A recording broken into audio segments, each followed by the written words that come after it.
বিসমিল্লাহির রহমানির রহিম। আসসালামু আলাইকুম ওয়া রাহমাতুল্লাহি ওয়া বারাকাতুহু। প্রিয় বিপ্লবী বন্ধুগণ, আমি মোহাম্মদ সুলাইমান আপনাদের সামনে একটি প্রস্তাব পেশ করছি। বর্তমানে আমাদের বিপ্লবী সরকার দেশ শাসন করছে, কিন্তু পূর্ববর্তী ফ্যাসিবাদী সরকারের নিযুক্ত রাষ্ট্রপতি এখনও স্বপদে বহাল আছেন। আসুন আমরা তার পদত্যাগ কামনা করি, তার পদত্যাগ চাই। যদি সোজা কথায় না হয় তাহলে তাকেও আমরা বাধ্য করব পদত্যাগ করতে। এতে কাল বিলম্ব করা যাবে না, তাতে সমূহ বিপদের সম্ভাবনা আছে। তারপর বিপ্লবীদের সমর্থন নিয়ে প্রধান উপদেষ্টা নিজেকে রাষ্ট্রপতি ঘোষণা করবেন। তিনি বিশেষজ্ঞদের সাথে নিয়ে নতুন গঠনতন্ত্র প্রণয়ন করবেন। এই গঠনতন্ত্র অনুযায়ী রাষ্ট্রপতি হবেন নির্বাহী ক্ষমতার অধিকারী। মন্ত্রিপরিষদ রাষ্ট্রপতির কাছে জবাবদিহিতা করবে। অন্তর্বর্তী সরকার জরুরি সংস্কার সেরে নির্বাচন দিবে এবং নির্বাচিত গণপ্রতিনিধিদের কাছে ক্ষমতা হস্তান্তর করবে।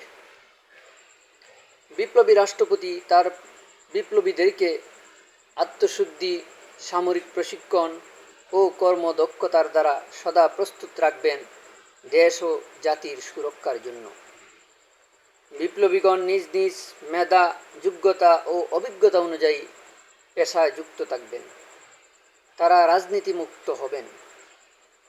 রাষ্ট্রপতি মেয়াদ উত্তীর্ণ হলে অথবা মৃত্যুবরণ করলে অথবা দায়িত্ব পালনে অক্ষম হলে বিপ্লবী পরিষদ যোগ্য কাউকে এ পদে নিয়োগ করবেন। অন্যদিকে একজন প্রধানমন্ত্রীর অধীনে সরকার পরিচালিত হবে, যারা 5 বছর অন্তর অন্তর গণভোটে নির্বাচিত হয়ে আসবে। প্রিয় বন্ধুগণ, কেন আমি এই প্রস্তাব করছি? আমার আশঙ্কা হচ্ছে আওয়ামী লীগ আবার ফিরে আসবে। কেননা শেখ হাসিনা তার দলকে যেভাবে শক্তিশালী করেছে, সে শিশু লীগ ও পাগল লীগ ছাড়া অসংখ্য লীগ তৈরি করেছে, যেমন ছাত্রলীগ, শ্রমিক লীগ, মহিলা লীগ, উলামা লীগ ইত্যাদি। অসংখ্য লীগ দ্বারা সর্বস্তরে দলীয় কার্যক্রমকে ছড়িয়ে দিয়েছে। 5 আগস্ট সরকার পতনের পর হাসিনা সহ দলের শীর্ষ ব্যক্তিরা পালিয়ে গেলেও অন্যরা যে যার স্থানে ওত পেতে আছে। সুযোগ পেলেই তারা আক্রমণ করবে, ষড়যন্ত্র করবে, আমাদের সরকারকে অস্থির করে রাখবে, ভালোভাবে কোনো কাজ করতে দিবে না। প্রিয় বন্ধুগণ, এদেরকে প্রতিহত করার শক্তি বিপ্লবীগণ ছাড়া কোনো রাজনৈতিক দলের নেই।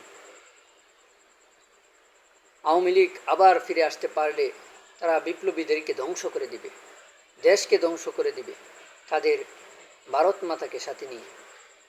আওয়ামী লীগ নিষিদ্ধ হলে তারা নতুন নামে দল তৈরি করবে, নিবন্ধন নেবে এবং রাজনীতিতে ফিরে আসবে।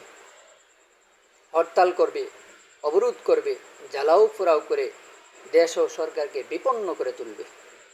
এ সকল অপকর্মে ভারত সরকার সর্বশক্তি দিয়ে এদেরকে সাহায্য করবে। মনে রাখতে হবে, ভারত আমাদের আজন্ম শত্রু। তারা মুসলিম অধ্যুষিত হায়দ্রাবাদকে দখল করেছে, সিকিমকে দখল করেছে, মুসলিম অধ্যুষিত কাশ্মীরকে দখল করেছে, আরও অনেক স্বশাসিত রাজ্যকে দখল করেছে। ভারত তার প্রতিবেশী প্রত্যেকটা রাষ্ট্রের সাথে বৈরী সম্পর্ক রেখেছে। ভারত তার অগ্রাসী পররাষ্ট্রনীতি কখনো ত্যাগ করেনি, করবে না। অন্যদিকে আওয়ামী লীগের হাতে আছে অজস্র টাকা, বস্তায় বস্তা টাকা, হাজার হাজার কোটি টাকা তারা দুর্নীতি করে অর্জন করেছে। এ সকল টাকা দ্বারা তারা অনাচার করবে, ফাসাদ করবে, গুম করবে এবং সন্ত্রাসী গোপন বাহিনী তৈরি করবে। মনে রাখতে হবে, ভারত স্বাধীনতা যুদ্ধে আমাদেরকে সাহায্য করেছে তাদের নিজের স্বার্থে। আমাদের সার্বভৌমত্ব ঠিক থাকুক, এটা সে কখনো চায়নি, চাইবে না। সকল রাজনৈতিক দলকে বলছি, এ সকল অবস্থায় রাষ্ট্রপতি তার বিপ্লবীদেরকে নিয়ে সরকার, দেশ ও জাতিকে রক্ষা করার জন্য সর্বশক্তি নিয়োগ করবে। প্রিয় বিপ্লবী বন্ধুগণ,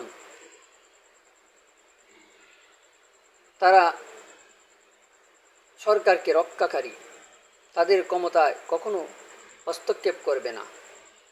অতএব আসুন আমরা দাবি করি, আওয়ামী লীগকে নিষিদ্ধ করতে হবে, তাদের দোষীদেরকে উপযুক্ত শাস্তির আওতায় আনতে হবে।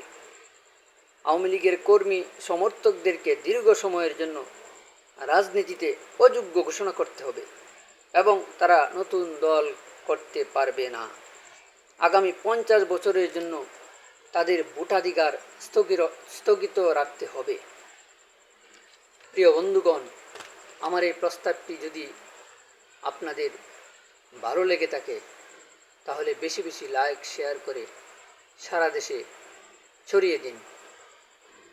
আসসালামু আলাইকুম ওয়া রাহমাতুল্লাহ।